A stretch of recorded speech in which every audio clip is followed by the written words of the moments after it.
नमस्कार दोस्तों, मैं Meenakshi Jain, reiki grand master, MJ's universe and spiritual race से आज आपको बताऊंगी कि रेकी क्या है। अब कई बार लोग कंफ्यूज हो जाते हैं कि जब कोई कहता है कि मैं रेकी सीखने जा रहा हूं या जा रही हूं, तो रेकी जो आजकल बहुत सुनने में आता है टीवी, न्यूज़पेपर वगैरह में, जो कि डकैत लोग, आतंकवादी ये लोग करते हैं कहीं लूटपाट करने या हमला करने से पहले, तो मैं आपको बताना चाहूंगी कि वो रेकी होती है, जबकि मैं जिसके बारे में आपको बताने जा रही हूँ वो है रेकी। लेकिन रेकी शब्द को जब जल्दी जल्दी में बोला जाता है तो उसका प्रोनाउंसिएशन रेकी ही होता है, लेकिन इस रेकी का उस रेकी से कोई संबंध नहीं है। वो रेकी जो पुलिस और क्रिमिनल्स करते हैं, जबकि ये रेकी एक उपचार पद्धति है जिसे प्राइमरी स्टेज में, प्राथमिक अवस्था में स्पर्श द्वारा किया जाता है। कहा जाता है कि रेकी एक जापानी शब्द है, क्योंकि इसके फाउंडर डॉक्टर मिकाओ उशई वो जापान से थे, वो रहे हैं, इसलिए इसे जापानी कहा गया है।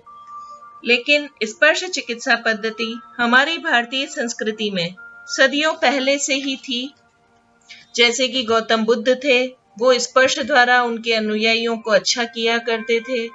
उसके बाद साईं बाबा हुए, वो भी स्पर्श द्वारा लोगों की तकलीफों को दूर किया करते थे।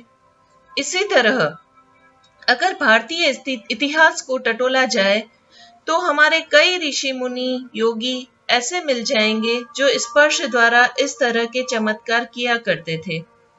लेकिन हम लोग जब उनके बारे में देखते हैं या उनके बारे में सुनते हैं या पढ़ते हैं पुराणों में कहीं, तो हमको लगता है कि ये लोगों को यह विद्या उनकी बहुत सारी साधनाओं के बाद मिली होगी, उनको ऐसी सिद्धियां उन्होंने जब बहुत सारी तपस्याएं की होगी तब जाकर उनको मिली होगी।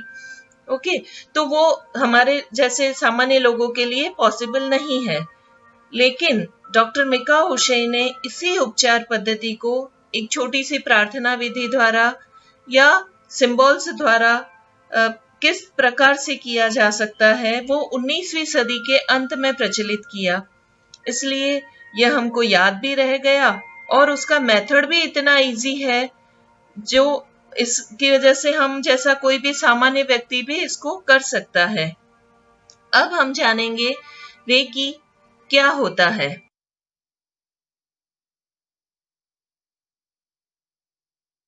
इसका मीनिंग क्या होता है। रेई मतलब सर्वव्यापी, यानी कि सर्वत्र फैला हुआ, सभी तरफ पूरे ब्रह्मांड में फैला हुआ। और की मतलब होता है प्राण शक्ति, जिसको हम चेतना शक्ति, विश्व शक्ति या इंग्लिश में यूनिवर्सल लाइफ फोर्स एनर्जी भी कह सकते हैं। अब यह प्राण शक्ति पूरे ब्रह्मांड में फैली हुई है।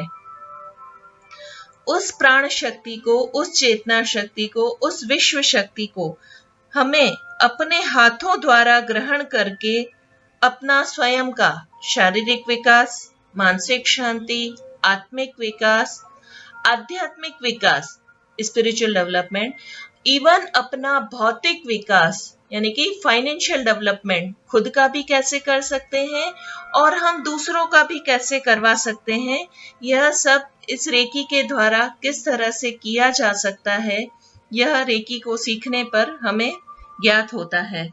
तो इसी तरह से इसे रेकी को किस तरह से यूज किया जा सकता है, इसके लाभ क्या क्या होते हैं, इसको किस तरह से कहाँ कहाँ पे कैसे हम उपयोग में ला सकते हैं, यह सभी जानकारियां जानने के लिए मैं और नए नए वीडियोस आपके सामने लेकर आऊंगी। इसके लिए आपको और ज्यादा जानकारी जानने के लिए इस चैनल को आपको सब्सक्राइब करना होगा, लाइक करना होगा और ज्यादा से ज्यादा शेयर करना होगा। Thank you so much for listening.